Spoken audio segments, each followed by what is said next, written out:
Nosso convidado hoje é Enio Fernandes, ele é consultor de mercado, então não dá tempo para nós conversarmos muito não, que ele conversa o suficiente para todo mundo. Enio, boa tarde. Boa tarde, tudo bem, Fabrício? Tudo bem, obrigada por estar aqui conosco mais uma vez. A honra é minha, sempre um prazer estar aqui, é só chamar. E olha, nós estaremos trazendo daqui a pouquinho uma notícia em relação à situação do leite. Os produtores, aquela situação dos produtores de leite no Rio Grande do Sul, em toda a região sul, ela já vem conhecida desde mais ou menos setembro do ano passado, a gente já tem dado uma abertura e o problema também tem se agravado no sudoeste goiano. Os produtores daqui também estão reclamando uma queda no preço, que para eles, sem explicação, cai o preço do leite, mas não cai o custo desse leite. Então, a gente já tem para uma matéria especial falando sobre isso. E vamos conversar com ele, que a gente tem que aproveitar, porque tem muita informação para ele trazer para nós. Enio, nós estamos aí em plena colheita. Uma safrinha que de safrinha ela não tem nada, né? Então, a safrona.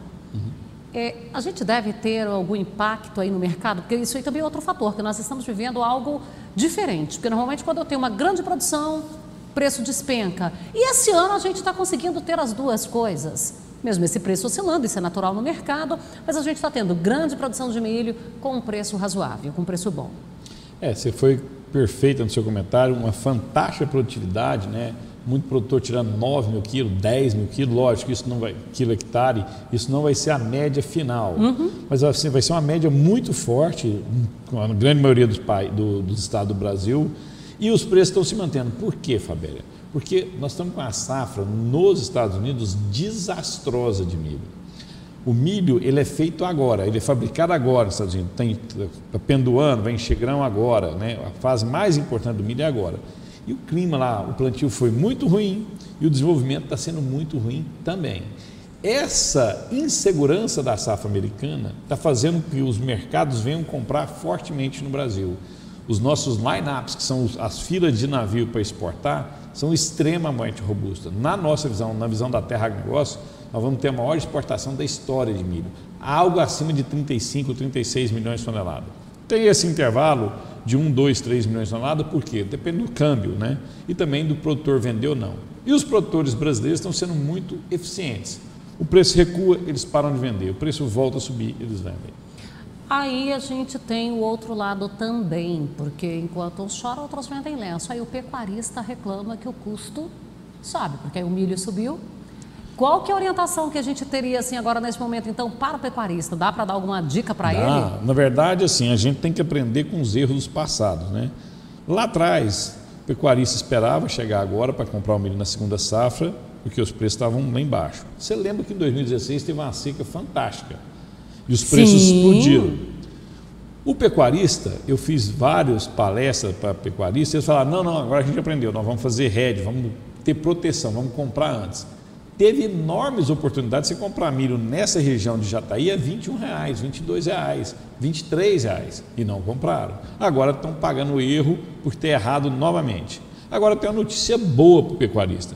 Se você pegar as exportações de carne, tanto aves, suínos e bovinos, elas estão muito fortes, principalmente a de bovinos e aves, estão muito fortes. Então nós estamos recuperando o mercado. Outra coisa, o preço por tonelada está melhorando.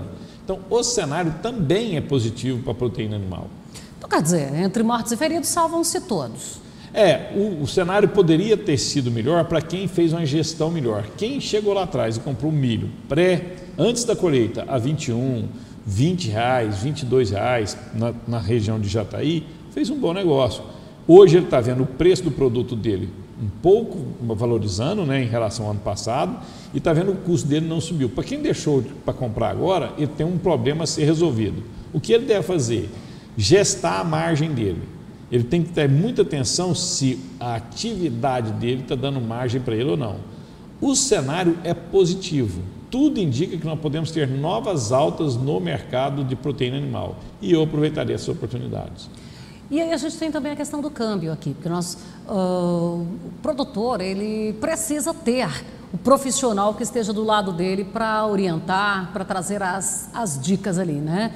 O analista de mercado, o consultor dele, o corretor dele, porque é coisa demais para olhar. Que, por exemplo, agora a gente está com o dólar em baixa. A reforma da Previdência andou um pouquinho, o dólar já desceu. E a gente tem uma tendência aí que essa reforma passe. Pelo menos é o que a expectativa e é a tendência que a gente, pelo menos que a gente vê. Isso aí também o produtor precisa ficar atento. Precisa, mas eu queria fazer um comentário aqui. Às vezes a gente é injusto, a gente quer o melhor dos mundos. Vamos lembrar lá atrás. Quando o dólar estava 3,80, estou falando no ano passado, a pergunta é, vai chegar a 4 ou não? E todo mundo acreditava que 4, 4,10 era muito alto que deveria cair, concorda? Uhum. Pois bem, ele criou esse cenário, foi a 4, 4,10. Hoje, nesse exato momento, o dólar está 3,76, né? Uhum. Não pode falar que é um dólar baixo. Não, não é. Não é os 4, mas não é um dólar baixo. Então, mas ele está bem próximo dos 3,80 do ano passado. 3, quer dizer, muito pouco essa diferença em um ano. Dá para ele planejar. Segundo, você acertar dólar não é uma coisa só economia. Vou te dar um exemplo. O presidente dos Estados Unidos acorda e tuita alguma coisa, muda completamente o dólar. Você tem uma tensão comercial entre países, muda completamente o dólar. O dólar, ele é muito mais do que uma referência de valor. Ele é uma referência de estabilidade política e estabilidade econômica. Qualquer coisa que abale essa estabilidade política, que traga insegurança política, vai fazer com que esse dólar suba. E não dá da economia, quando a economia vai bem, vai fazer com que ele caia. Então, aonde nós queremos chegar? É difícil demais o produtor querer acertar dólar. Dólar não é para ser acertado. Um dos maiores economistas do Brasil fala, né? O dólar só existe para passar vergonha e humildade para os economistas. Então, se eu tenho uma coisa tão arriscada, entenda Chicago, entenda seu custo de produção, opere sua margem, não queira acertar Chicago, prêmio, dólar, queira acertar tudo. Você pode até conseguir, mas isso é raro. Então, quer dizer, se eu tiver meu custo de produção na ponta da caneta, já é um grande passo. Se você tem seu custo de produção na mão, a chance de você errar a comercialização é muito pequena. Por quê? Porque você tem certeza que a margem você está ganhando. O milho, eu estou vendendo o milho, por exemplo, a 30 em Jataí. Se eu tenho meu custo de produção exato, eu sei exatamente quando eu estou ganhando. Se o milho vai a 31, 35 ou 40, você não se sente tão lesado, por quê? Porque você tem certeza da margem que você teve. Qual que é o problema do produtor? Como alguns produtores, a grande maioria deles, não tem um custo total de produção, ele tem um custo do adubo, semente, herbicida, mas o total, custo da terra, do custo de vida dele, da caminhonete na fazenda, depreciação do funcionário, depreciação de máquina, os impostos. Impostos e tal. Como ele não tem isso, ele fica inseguro para tomar posição. Aí ele vende a 30, 35, que é um excelente preço, mas mesmo assim ele tem seguro, porque não tem um custo real na mão. Ele não sabe quanto custou a saca. Isso. Ele tem aproximadamente, mas ele não tem detalhes. Então você precisa primeiro controlar a sua parte, que é controlar o custo. Depois que você controla o custo, aí fica mais fácil você tomar suas decisões, olhar para onde o mercado está indo, se você vai vender ou não. Enio, e isso aí também a gente pode lembrar que isso aí não é válido apenas para o produtor, né? Isso aí vale para qualquer empresário. Eu tenho que saber quanto custa o meu minuto aqui, que a gente está aqui conversando, mas quanto custa esse minuto meu? Para eu saber também como comercializar, né? Isso aí vale em todas as áreas, em todas as atividades. Parabéns, Fabíola. Você pode, eu tenho um exemplo que eu gosto de usar. Se você olhar produtor rural, quem é os seus vizinhos que mais estão crescendo, que mais estão tendo sucesso, mais estão comprando área, mais estão tendo rentabilidade na sua atividade, não é o que mais colhe. É o que gesta melhor. Aí você se pergunta, como é que esse cara consegue crescer se eu colho muito melhor que ele? Eu vejo a lavoura dele, a minha lavoura é melhor que a dele. Por quê? Porque ele é um gestor melhor, ele planeja melhor, ele tem um controle melhor na sua operação. E ele tem assessoria, tanto agronômica quanto comercial, e tem várias, trabalhista. Ele se cerca da excelência. A gente tem que privilegiar a excelência. Hoje, qualquer atividade empresarial no Brasil ela é muito complexa. Você tem N coisas para você olhar. Se cerque dos melhores profissionais para você conseguir o melhor resultado. A Sônia Bonato também está acompanhando a gente, a Sônia Ipameri, e ela ainda manda aqui uma pergunta para o Enio. Você acredita que um dos itens mais importantes que barateia o custo é a boa produção? Por isso que a dona Sônia é uma líder, né, classista. Parabéns, dona Sônia. Muito rápido o raciocínio da senhora. todo setor, quando ele aumenta a produtividade, ele ganha competitividade, ele reduz custo. Não aquela diluição? Isso. Não existe nenhum setor na humanidade que cresceu sem ter aumento de produtividade. Pode acontecer isso, pode, mas é um momento muito curto de tempo e muito protegido, o setor consome. Agora, toda vez que você aumenta a produtividade, você otimiza seus maquinários, você otimiza seu pessoal e você otimiza seus recursos. Então você reduz custo. Parabéns, a pergunta é inteligente. Enio, tem momentos que o produtor, ele tem resistência, e não é só o produtor não, qualquer indivíduo, é aquela saída da zona de conforto que gera aquela insegurança toda. Por exemplo, a gente tem aí às vezes o consultor que fala que se o produtor deixasse de plantar determinados talhões na safrinha, ele ia ter uma redução de custos, uma produtividade mais alta, porque daí ele acaba diluindo aquela produtividade por causa daquelas áreas mais fracas. O produtor ele tem que ficar atento para esses detalhes, de mapear a sua área, ver onde que vale, e aí o detalhe de trazer mesmo na ponta do lápis, para ele identificar o que vale mais a pena, fazer uma rotação de cultura aqui, fazer um consórcio, porque às vezes eu vou e faço um consórcio com milho com braquiária, sem intenção de botar o gado. Eu quero só melhorar meu solo, mas daí vai reduzir meu milho, vai reduzir minha produtividade, mas ele esquece de avaliar o que ele vai ganhar na próxima safra. Ele precisa ficar atento para essas coisas. Fantástico. Nós estamos num mundo em plena transformação. Aonde você já se viu que você recomendaria pôr milho com braquiária? Antigamente tinha que plantar com solo limpo, só a cultura para ela extrair o máximo do solo para dar o máximo de produtividade. Hoje a pesquisa, Fabiana, já mostra o seguinte, que o milho com a braquiária produz mais que o milho sozinho na área. Esse é um dado. E a gente inventa e reinventa sempre, a tecnologia sempre ela muda, ela não é estática. O mercado também não é estático. O que é importante? Você estar atento ao que tem de mais novo no mundo para você ficar cada vez mais competitivo. Não é para você crescer, ser o maior produtor do mundo, não. É para você se proteger e proteger seu patrimônio e continuar atual, continuar entregando resultado para a sua família e para o seu negócio. Isso é tão importante porque esse é um exemplo. A algoritmização nos mercados agrícolas, que é algoritmos fazendo compras e vendas, são outros. Gestão, plataformas de gestões que estão ou no celular ou no notebook, também são outras.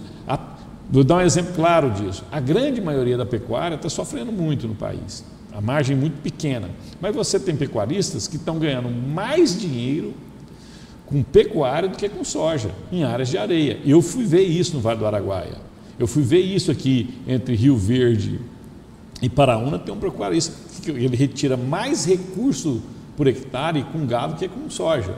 Então a gente tem que andar e aprender o que está acontecendo. A única coisa que eu sei, que eu tenho certeza, é que o momento de transformação que nós estamos vivendo é único e tudo está mudando, desde o mercado até a tecnologia de produção. Mas eu plantei a vida inteira e deu certo. Vou ser obrigado a mudar também? Sempre você vai ter que se mudar. Uma coisa nesse novo mundo que a gente está entendendo é o seguinte, nada do que era sucesso continua a ser. E aí eu queria dar um exemplo para você. Você tem empresas muito grandes no mundo, muito grandes no mundo, na área agrícola, que estão saindo do negócio agrícola. Você vê isso no setor de cana-de-açúcar, você vê isso nas trades de grão, algumas trades deixando de existir, e você vem vendo isso também em cooperativas e até cooperativas de crédito. Por quê? As empresas cresceram num ambiente que era uma realidade, e esses profissionais que gestam essas empresas foram líderes e transformadores naquele momento. Daqui para frente é outro momento, é outro pensamento. E você mudar o que está dando muito certo é muito difícil. Você mudar o que está dando errado é fácil. Estou dando errado, não está dando certo, eu vou mudar. Agora, você ter sucesso e continuar se adaptando, isso vai muito pouca gente. O produtor conhece. Lembre das empresas que existiam 5, 6, 7 anos atrás, grandes distribuidores, grandes empresas que vendiam insumos para os senhores, que sumiram, traders que estão sumindo, empresas de fertilizantes que sumiram, por quê? Não se adaptaram. E a gente tem que se adaptar, e o produtor tem que se adaptar. Você falou aí da cana, e daí eu já fui pensando aqui na fruticultura, a gente está aqui falando para o Brasil todo, então nós não podemos também ficar falando só de milho ou soja. É difícil para o produtor, por exemplo, o canavieiro, saber quanto custa o quilo do ATR dele? É difícil para qualquer empresário no Brasil saber quanto custa completamente a sua produção.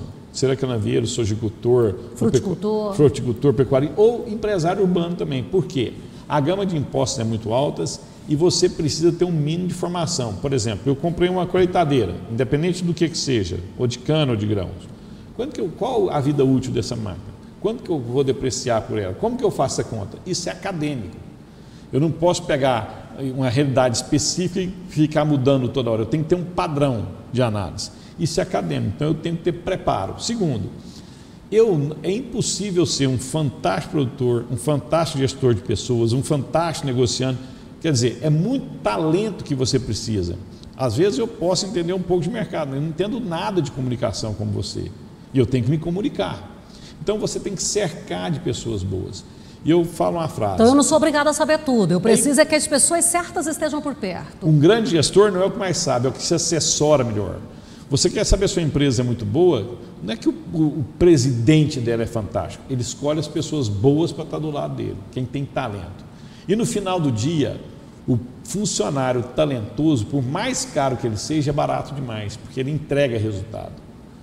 Você ter muito profissional barato do seu lado e ruim, destrói a sua carreira. Você ter poucos com talento, alavanca a sua carreira e alavanca o seu negócio. Acho que é Henry Ford que dizia que o problema não é você capacitar o funcionário e o mercado levar. O problema é ele ficar ruim dentro da sua empresa. Há quantos anos isso? 50 anos, 60 anos, 70 anos atrás. Então, sim, eu falo, o melhor profissional é o competente. Preço é detalhe. Dicas que valem não só para o produtor, mas que valem para qualquer, inclusive para o trabalhador, que ele vai ter ali a gestão do seu salário, né? Que é uma gestão. Por exemplo, pergunta assim, eu vou estudar inglês aonde? Cara, vai onde a excelência está, vá no melhor, porque você está se formando, isso vai incorporar com qualidade sua. Se ela for qualidade fraca, você vai perder dinheiro. Se você estiver sendo assistido por grandes profissionais, a carreira sobe. Então, a excelência por perto de mim. Sempre. Mesmo que sejam os seus amigos, seja amigos do excelente, porque ele te puxa para cima. Tenha profissionais excelentes, porque ele te puxa para cima. Bela dica. Enio, eu quero agradecer a sua participação conosco. Você sempre sempre ali prestigiando a gente, e eu te agradeço imensamente, nos honra muito com a sua presença. É eu que sou grato, e de novo, eu estou do lado do talento, é sempre bom estar do lado do talento. Eu quero ele mais vezes aqui.